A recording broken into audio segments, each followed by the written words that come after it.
السلام عليكم، يا رب تكونوا بخير. النهاردة ان شاء الله في الفيديو هنحضر مع بعض الفطار. هنعمل كده أكلة سهلة وسريعة وكمان إلى حد ما كده اقتصادية وموفرة. وهنعمل كمان مع بعض الحلو أو كده أول تجهيزاتنا للعيد ان شاء الله. هنعمل بسكوت أو كوكيز بجد بطريقة سهلة جدا وبسيطة، وطعمه هيطلع معاكي تحفة جدا، أوفر بكتير من اللي بتشتريه من الأفران. تابعي بقى معايا الفيديو للآخر وإن شاء الله يعجبك وتستفيدي منه وتجربي الوصفات. بس ما تنسيش لايك للفيديو واشتراك في القناة وتفعيل الجرس عشان يوصلك اشعار باي فيديو جديد بقدمه. وهنبدأ كده نسمي الله، وهنبدأ معانا بتحضير الفطار النهاردة. وهنعمل مسقعة باللحمة المفرومة والبشاميل، وبجد طعمها جميل قوي ما شاء الله، شكلها زي ما احنا شايفين كده والطعم احلى. اول حاجة كده بدأت بيها جبت كمية من البتنجان، دول كده حوالي كيلو. انا هعمل صينية كده هتكون صغيرة مش كبيرة قوي. بدأت كده الأول طبعا غسلته وبدأت أقشره زي ما احنا شايفين كده. بسيب كده جزء شوية كده من القشرة. خلصت بقى كده كل الكمية، هرش عليها كده شوية ملح وسبتها كده في مصفى عشان البتنجان ينزل أي مية فيه وما يشربش كمان معانا زيت. سبته بقى كده شوية وهحضر كده حلة كده صغيرة على النار.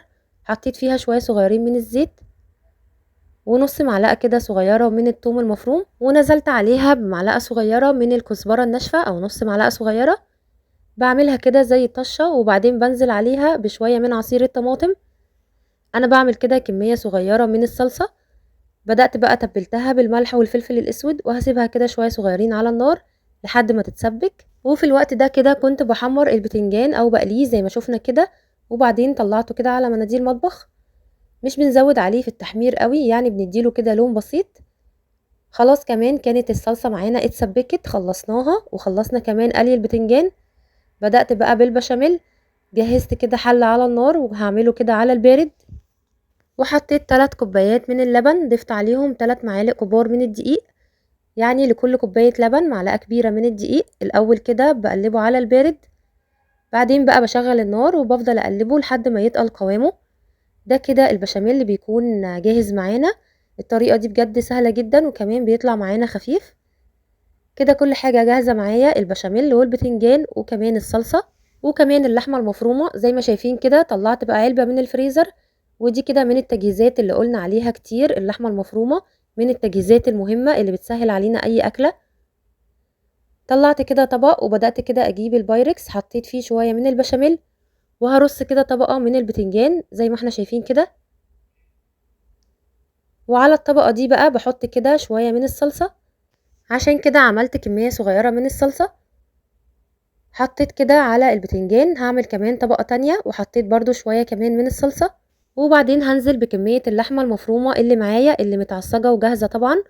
وكمية اللحمة المفرومة هنا طبعا حسب بقى الرغبة والمتوفر عندك، بس اقل كمية بتعمل معاكي كمية حلوة جدا او صينية حلوة قوي. انا استخدمت هنا حوالي ربع كيلو من اللحمة المفرومة. حطيت بقى عليها كده شوية من البشاميل، وحطيت طبقة كمان من البتنجان زي ما شفنا كده. حطيت كمان عليها شوية من الصلصة، وبسيب بقى في الاخر شوية بشاميل بحطهم كده للوش.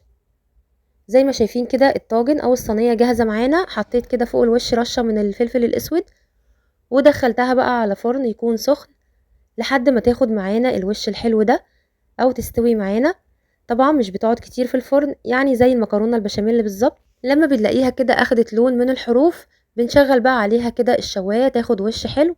وده شكلها معانا بعد ما طلعت من الفرن طبعا وهي سخنة.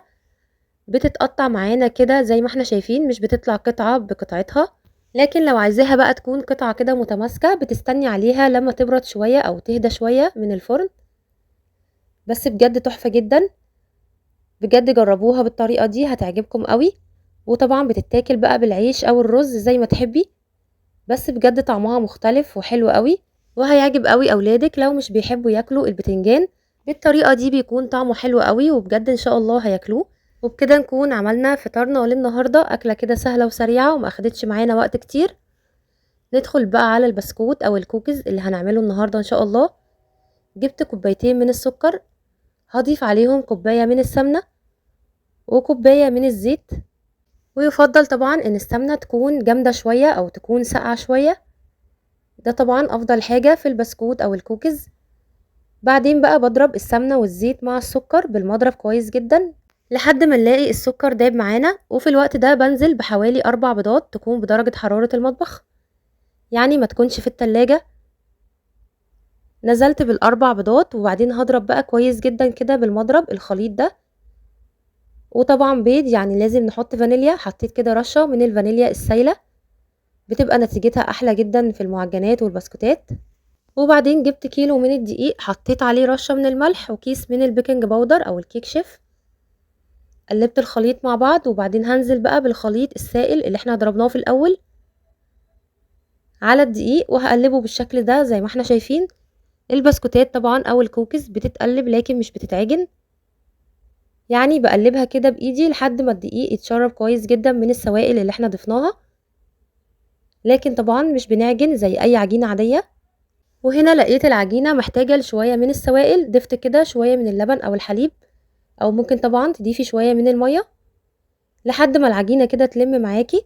ويا دوب كده اول ما تلم معانا العجينة ونمسكها كده، نمسك قطعة منها نلاقيها مش بتشقق، بتبقى خلاص كده عجينة البسكوت جاهزة معانا. وقسمت العجينة لنصين، نص كده هعمله بالكاكاو والشوكولاتة والنص التاني هسيبه كده.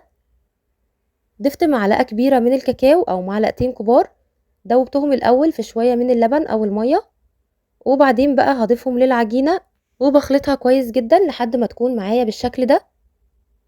كده بتكون عجينة الكوكيز او البسكوت جاهزة معانا. طبعا بنسيبها الاول ترتاح شوية وبعدين بنبدأ نشكلها. طبعا تشكيل سهل جدا، بنشكلها كده على شكل كرات صغيرة وبنضغط عليها شوية صغيرين، بنرصها كده بقى في الصينية. بخلص بقى كل الكمية كده زي ما احنا شايفين. طبعا كل ما هتعملي بقى الكمية الحجم صغير كل ما هتطلع معاكي الكمية اكتر، وكمان في بيكنج باودر يعني الحجم هيتضاعف شوية. وبعدين جبت شوكليت شيبس زي ما احنا شايفين كده، وبدأت بقى احط على وش البسكوت او الكوكيز زي ما احنا شايفين. وخلاص كده بيكون جاهز معانا. هخلص بقى كل الكمية وهنعمل كمان العجينة اللي هي بالشوكولاتة او الكاكاو بنفس الطريقة.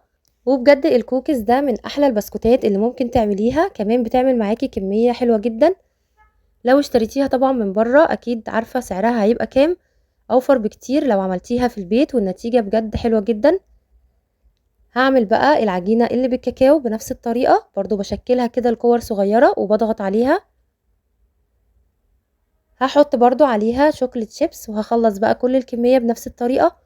وبعدين هندخلها الفرن يكون سخن الاول على درجة حرارة 180 او درجة حرارة زي الكيك كده وسط.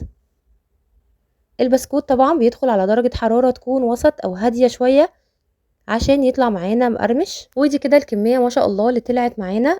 بنبدأ بقى ندخلها الفرن. طبعا مش بيقعد كتير في الفرن، يعني حوالي كده ربع ساعة بس. طبعا بتشوفيه الاول لو اخد لون كده من تحت، الوقت ده خلاص بيكون استوى معانا الكوكيز. وفي الوقت ده خلاص بنطلعه من الفرن، بس بنسيبه شوية كده في الصينية لحد كده ما ياخد كده درجة حرارة الجو. بعدين طبعا بنحطه بقى كده في الاطباق او في العلب زي ما تحبي. وزي ما احنا شايفين كده شكله من جوه بجد تحفة جدا، مقرمش كده وفي نفس الوقت دايب. طبعا لو حابة تستخدمي المادة الدهنية كلها سمنة زي ما تحبي هيطلع معاكي ناعم اكتر، بس انا بفضل كده خليط السمنة والزيت مع بعض. الزيت كده يدي شوية قرمشة. ودي كده الكمية اللي طلعت معانا ما شاء الله تحفة جدا من كيلو دقيق بس، وطعمه بجد روعة، من احلى وصفات البسكوت اللي ممكن تعمليها وبتعجب قوي كل الاطفال. اتمنى بقى يكون الفيديو عجبكم وتكون الوصفات سهلة وبسيطة، وان شاء الله تجربوها وتجربوا كده البسكوت ده على العيد ان شاء الله. ما تنسوش بقى لايك للفيديو واشتراك في القناة وتفعيل الجرس عشان يوصل لكم اشعار باي فيديو جديد.